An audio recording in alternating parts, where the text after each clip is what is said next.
माता पार्वती ने जब शिशु गणेश को छोड़ दिया जंगल में,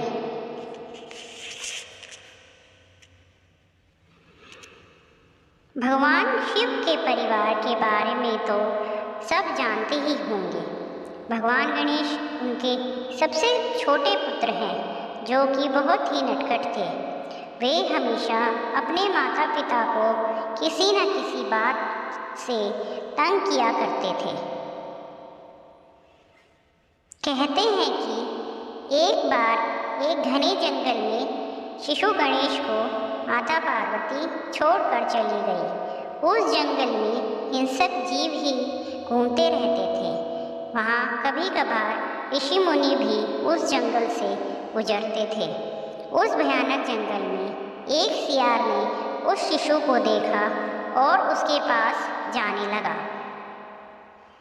तभी उसी समय वहाँ से ऋषि वेदव्यास के पिता पराशर मुनि गुजरे और उनकी दृष्टि उस अबोध बालक पर पड़ी और उन्होंने देखा कि एक सियार भी उस शिशु की ओर धीरे धीरे आ रहा है। पहले तो पराशर मुनि ने सोचा कि कहीं यह इंद्र का कोई खेल या माया तो नहीं, जो मेरा तप भंग करना चाहता हो।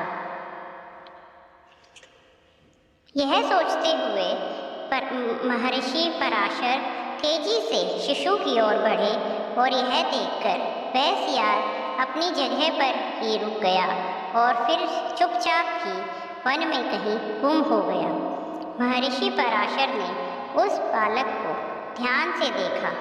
उसकी 4 भुजाएं थीं, रक्तवर्ण और गजवंदन था। शिशु ने सुंदर वस्त्र पहन रखे थे। तब उन्होंने उसके छोटे छोटे चरणों को देखा तो उस पर ध्वज, अंकुश और कमल की रेखाएं स्पष्ट नजर आ रही थी। यह देखकर महर्षि के शरीर में रोमांच हो आया और वे समझ गए कि यह कोई साधारण बालक नहीं बल्कि स्वयं प्रभु हैं।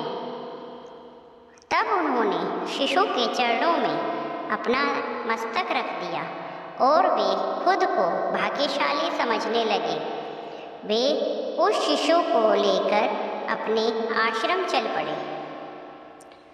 उनकी पत्नी वत्सला ने जब महर्षि के हाथों में एक नन्हे बालक को देखा तो पूछा, यह आपको कहाँ से मिला? महर्षि ने कहा कि यह जंगल के एक सरोवर के तट पर पड़ा था। लगता है कि कोई क्रूर हृदय अभागा इसे वहाँ छोड़ गया है। वत्सला शिशु को देखकर प्रसन्न हो गई। तब पराशर ने अपनी पत्नी को समझाया कि यह साक्षात त्रिलोकीनाथ हैं।